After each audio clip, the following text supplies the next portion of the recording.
Oi pessoal, teste número 1 praticamente de como gravar videoaula. Então eu fiz um esqueminha para vocês aqui da continuação da aula da semana retrasada, né? Que nós paramos nas propriedades termodinâmicas. Então nós vamos tentar continuar aqui. Eu fiz um esqueminha para vocês à mão, como se fosse quadro branco. E eu tirei foto desses esqueminhas, então eu vou estar disponibilizando para vocês também as fotos, como se fosse um esquema de estudo, bem didáticozinho, para a gente tentar aí seguir com os estudos que a necessidade da termodinâmica. Tá? Então eu comecei para vocês sobre a definição de trabalho.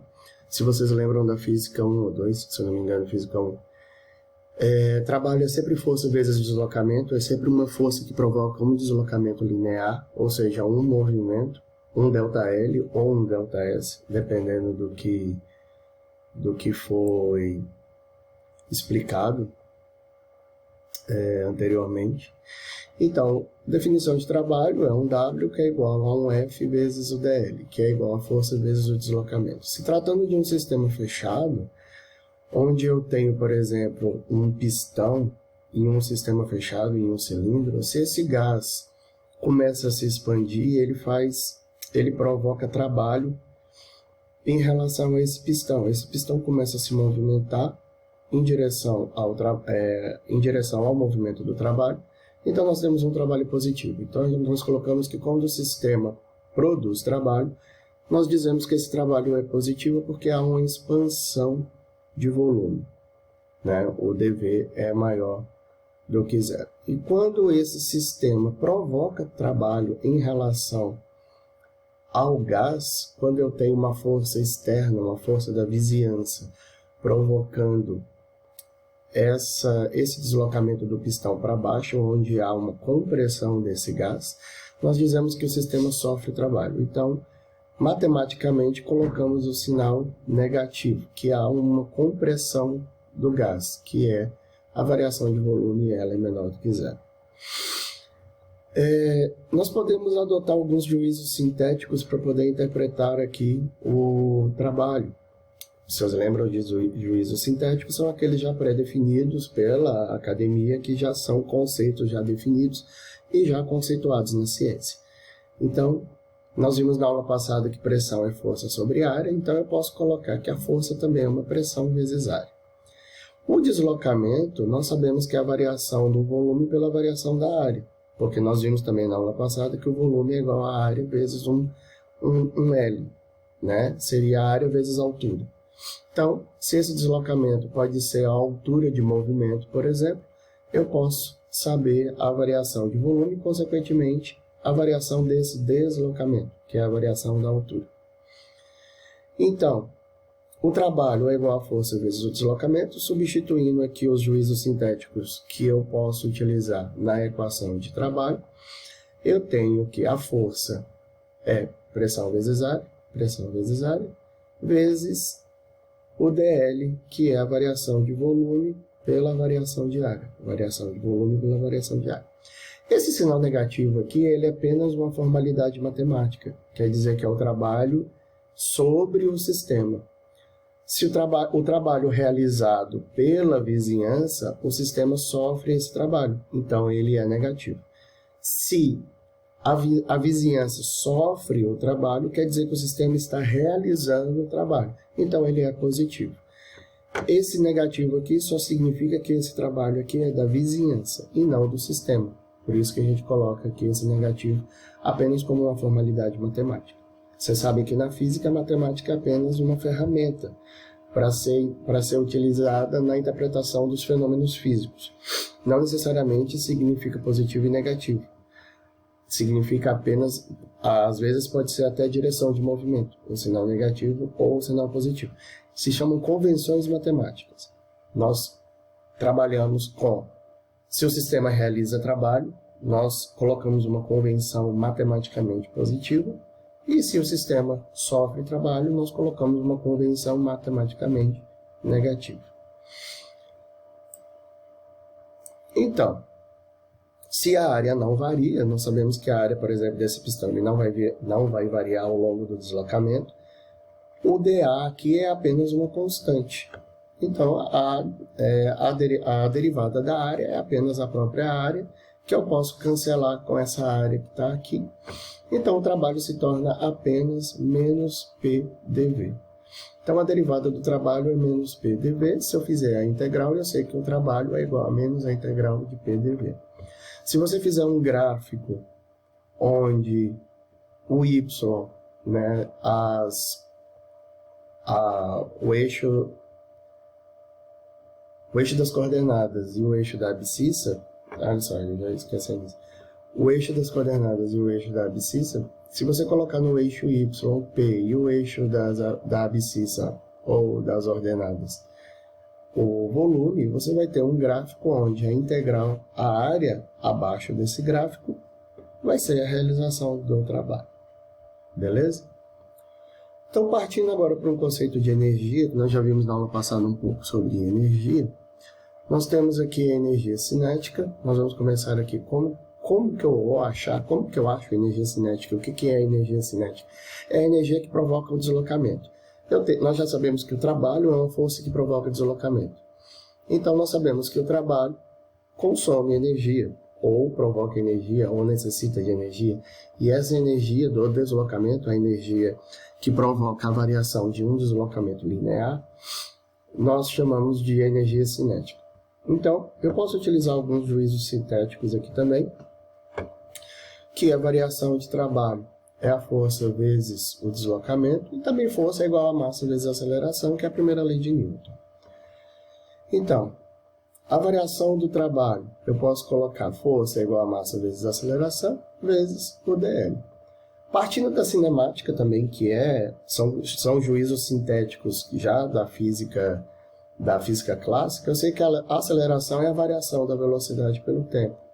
E eu sei que velocidade é a variação do deslocamento com o tempo.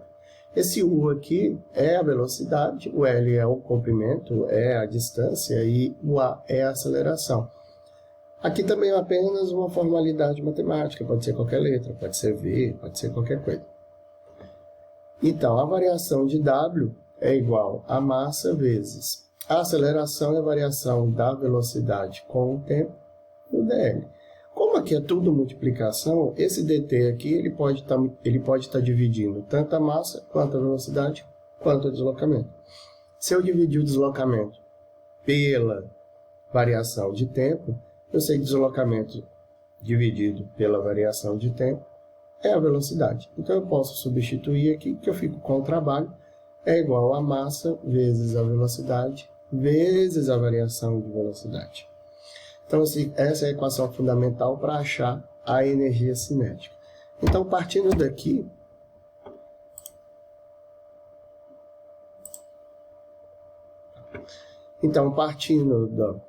o trabalho é igual a massa vezes a velocidade vezes a própria variação de velocidade. E se eu fizer a integral, massa é constante, ela pode sair da integral. A integral de U du, nós já sabemos que é U2 sobre 2.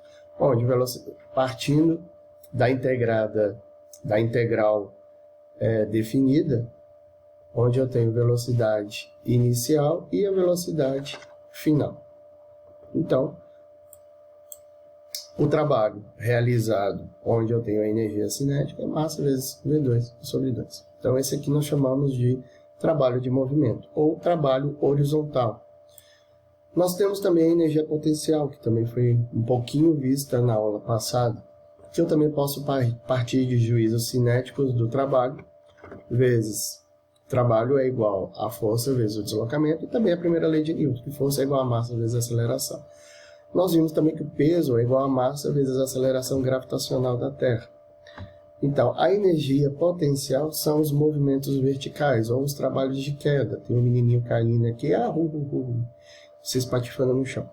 Então, esse trabalho aqui é o trabalho de queda, por exemplo. Então, uma água caindo, uma chuva caindo, uma pedra caindo, tudo que tem um deslocamento vertical ao longo onde eu tenho aceleração gravitacional, onde é a força gravitacional que puxa esse bichinho para baixo, eu tenho trabalhos de queda.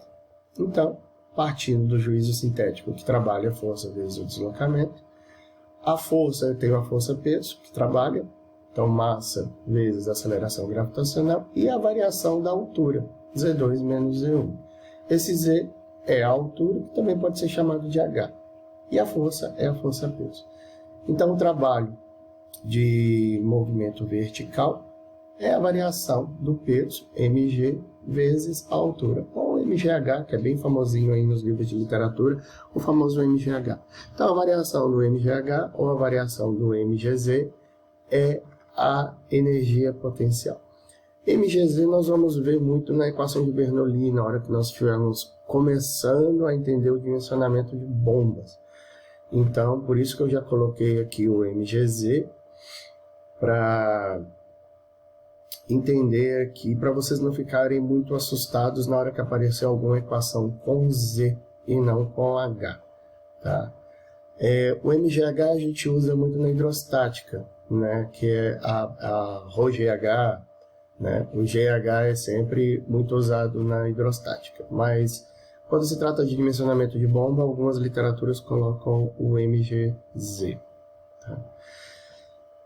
Partindo então da conservação, um dos conceitos também que nós utilizamos é a conservação de energia. Nós temos a conservação de massa, a conservação de movimento e a conservação de energia, que são os 3 fundamentos da física que nós utilizamos para as modelagens matemáticas dos fenômenos. Então, em termos de conservação de energia, nós vamos trabalhar muito com a variação da energia mecânica igual a zero, que são os sistemas conservativos. São aqueles que conservam a energia potencial e a energia cinética. Que a variação da energia potencial e a variação da energia cinética, elas se anulam e estão sendo sempre igual a zero. Por quê? A energia potencial de uma queda se transforma em energia cinética. Lembre-se de uma montanha russa, que o carrinho sobe. Quando ele chega lá no topo, ele tem energia potencial máxima e ele transforma em queda, que é a energia cinética que ele pega a velocidade. O tamanho da subida dele, por isso que a montanha-russa sempre começa com uma subida, que é toda a energia potencial que ele vai absorver, e depois ele vai transformar isso em energia cinética, que é a velocidade. Se por exemplo, você tiver um looping logo após a subida da montanha-russa, você sobe, na hora que você desce, você tem que fazer um looping, você tem que ter energia potencial suficiente para você ganhar velocidade suficiente para você conseguir fazer o looping completo. Senão você para na metade e todo mundo cai, todo mundo morre, né? Premonição 4. Em montanha-russa. Acho que premonição 4, premonição 5, alguma coisa assim. Enfim. Então as montanhas russas, elas utilizam muito o sistema, quando elas são projetadas, ela utiliza muito o sistema de conservação de energia mecânica. Tá? Calor é outra coisa que nós vamos ver aqui também, que é a energia térmica. Energia térmica em trânsito. Energia térmica em trânsito é sempre uma variação de temperatura.